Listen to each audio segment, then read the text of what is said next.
Hello and welcome to Lesson 9. For this lesson, we will be discussing on how to send emails to member organizers. The first part of this lesson will be all about how to send the first email to member organizers. The first email is sent to notify the organizer that the listing has been published on our website. So, let's start. The first thing you need to do is to log into the service email. Each region has its own service email, so make sure that you are using the correct one. Since I am from the Americas region, I will be using americas@bookyourretreats.com. The password for this email will be given to you by your trainer, and I would suggest that you do not memorize the password since we actually change it every now and then. Once you're logged in, just click on Compose.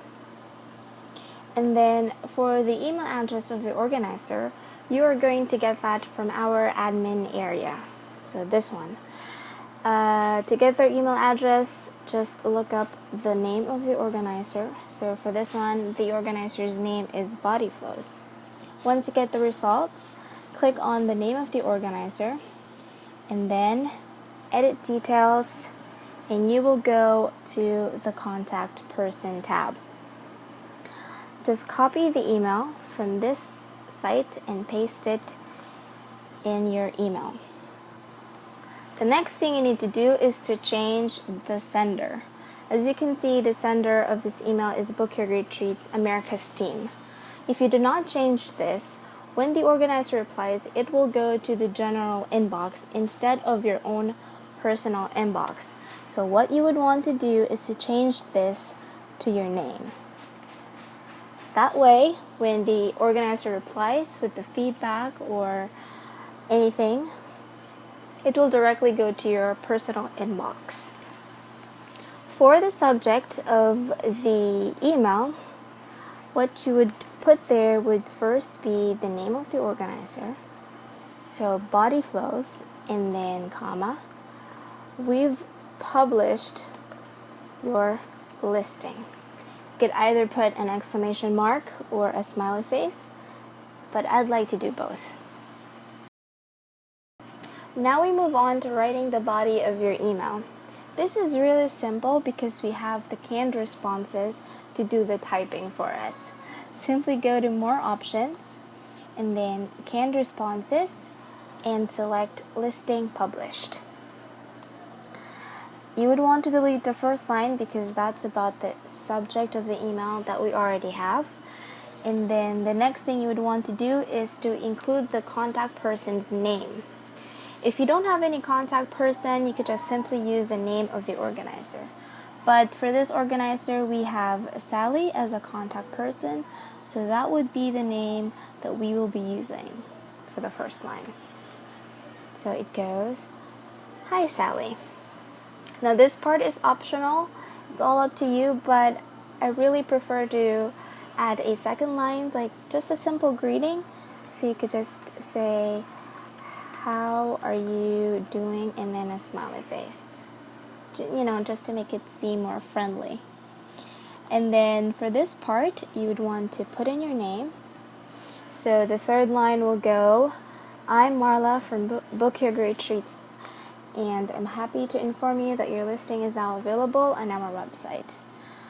The next line will be for the link of their listing on our website.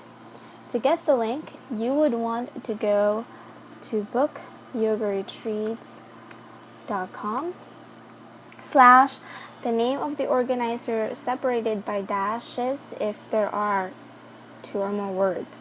So the name of our organizer is Body Flow, so it's going to go body-flows.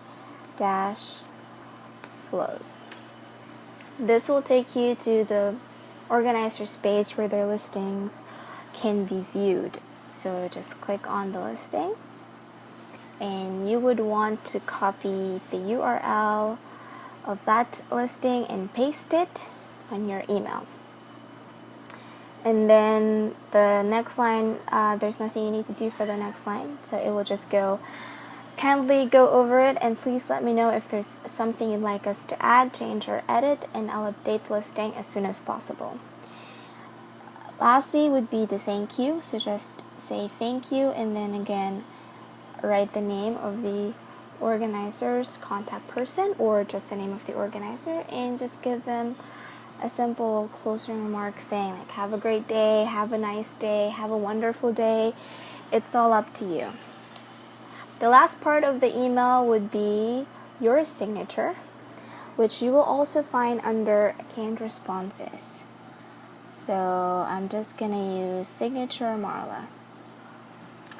And there you go. That's the whole email that you will be sending to the organizer. Just simply click on send and then you're good to go. After sending the email, what I would normally do is go to sent mail and then move that email to the general inbox. Once it's there, I will then move it to my personal inbox. This way, I can track all the emails that I've sent to organizers.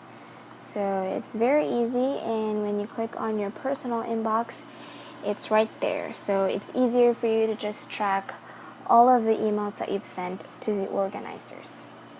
After that, you're done. Once this part of sending the email is done, the next thing we need to know is what to do on the Trello board. This is the listing that I sent the first email for, so what we need to do is just drag it to wait for response queue and then click the edit button. We would want to change the due date 1 week from when we sent the first email. So I sent it on the 13th and 1 week from that day is the 20th, and then click save. After setting the due date, we need to also leave a note in the Trello card saying reminder email and the due date. So 11/20, which stands for November 20. The reason for leaving this note is because in the event that the organizer does not reply to your first email after a week, we need to send a follow-up email letting them know once again that the listing has been published on our website. Because unless the organizer says that the listing is good to go or that the organizer says that there are no more edits they would want to be done on that listing, we cannot add a listing ID to our sheet. So after leaving that note, don't forget to click save. And that's it. So that concludes the first part of sending the first email to the member organizers. I hope everything is clear for you, but if you do have further questions or clarifications about this part, please feel free to ask your trainers who will be more than happy to help you out. Thank you so much for watching and have a good one.